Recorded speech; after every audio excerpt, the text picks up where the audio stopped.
আজি আমাৰ মাৰ্কাজ একাডেমিক কেন্দ্ৰগুৰিত আমাৰ নগাঁও জিলা AUDF কমিটিৰ এটা কৰ্মী সভা অনুষ্ঠিত হয়। ইয়াত প্ৰায় সহস্ৰাধিক লোকৰ উপস্থিতিত আমাৰ আজি নগাঁও জিলা নতুন কমিটিখন গঠন কৰাৰ কাৰণে ইয়াত সমাবেত হৈছোঁ।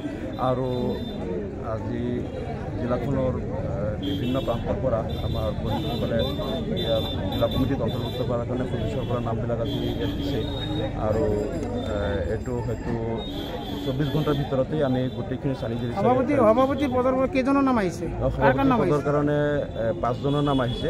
ইয়াতে আমাৰ নগাঁও জিলা কমিটিৰ প্ৰাক্তন সভাপতি মতিউৰ ৰহমান চাহাব, আমাৰ যুৱ মৰ্চাৰ সভাপতি শ্বৰীফ আলী আৰু নগাঁও জিলাৰ সদ্য সমাপ্ত আমাৰ কমিটিৰ সভাপতি এডভোকেট বকুলদুজা চৌধুৰী আৰু তাৰ লগতে আমাৰ এজন আবুল কাছিম আনচাৰী আৰু আলহাজ আবুল বাকিৰ ৰূপহীৰ এইকেইজনৰ নাম আহিছে। সাধাৰণ সম্পাদকৰ কাৰণে প্ৰায় 13 জনৰ নাম আহিছে আৰু অন্যান্য আৰু সদস্যসকলৰ নাম আহিছে। ইয়াৰ পৰা চালি জাৰি চাই আমাৰ জিলা কমিটিখন শক্তিশালী কৰা হ'ব। এটা কথা ভাল লাগিছে যে যোৱা লোকসভা নিৰ্বাচনত আমাৰ দলৰ যিটো বিপৰ্যয় হ'ল, আমি 3খন আসনত পৰাস্ত হ'লোঁ। তাৰপিছত এইখন মানে আমাৰ কমিটি গঠনৰ কাৰণে জিলাখনৰ প্ৰথম বৈঠক।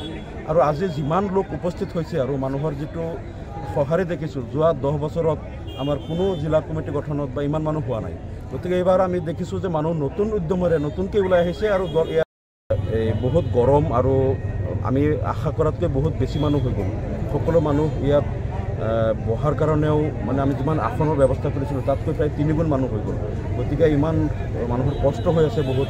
আৰু তেওঁলোকক আমি ভাবা নাই ইমান মানুহ আহিব, তেওঁলোকক বহিব দিয়া নাই। আৰু যিহেতু এই গোটেই কথাবিলাক আমি চালি জাৰি চাব লাগিব যে কোন সমষ্টিৰ সভাপতি হ'লে সাধাৰণ সম্পাদকটো কোন সমষ্টিৰ পৰা দিলে ভাল হ'ব, সাংগঠনিক সম্পাদক বিভিন্ন এৰিয়াবিলাক যিহেতু মিলাই, যিহেতু 7টা সমষ্টি আছে নগাঁও জিলাৰ ভিতৰত।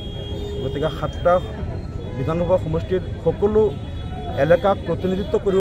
হয়, আজি নগাঁও জিলা আহ্বায়ক কমিটিৰ আহ্বানত আজি নগাঁও জিলা কমিটি গঠনৰ কাৰণে AUDF দলৰ ইয়াত কৰ্মীসকলৰ এখন সভা হৈ যায়। এই সভাত প্ৰায় 2000 মানুহ, আমাৰ 2000 কৰ্মী ইয়াত গোট খায়। আমি প্ৰথমতে ভাবাই নাছিলোঁ আজি ইমান মানুহ আহিব বুলি। আমি 500 মানুহৰ আয়োজন কৰিছিলোঁ, 500 চকী আমি আয়োজন কৰিছিলোঁ। পিছত লাষ্টত দেখিলোঁ আমি প্ৰায় 2000 কৰ্মী আজি আহি আমাৰ সভাত আহি উপস্থিত হৈছে। খুব শুভ লক্ষণ আমাৰ দলৰ কাৰণে যে আজি বহুতে কয় যে AUDF দল শেষ হৈ গৈছে। আজিৰ সভাই তাকে প্ৰমাণ কৰে যে AUDF দলৰ কৰ্মীসকলৰ উদ্যম এতিয়াও আছে আৰু দলটোক অনাগত দিনত প্ৰতিষ্ঠা কৰাৰ লক্ষ্যত কৰ্মীসকলে ত্যাগ আকৌ কৰিব বুলি আমি আশা কৰিব পাৰোঁ। যিকোনো খবৰৰ বাবে যোগাযোগ কৰক 7099017330 অথবা 7099017330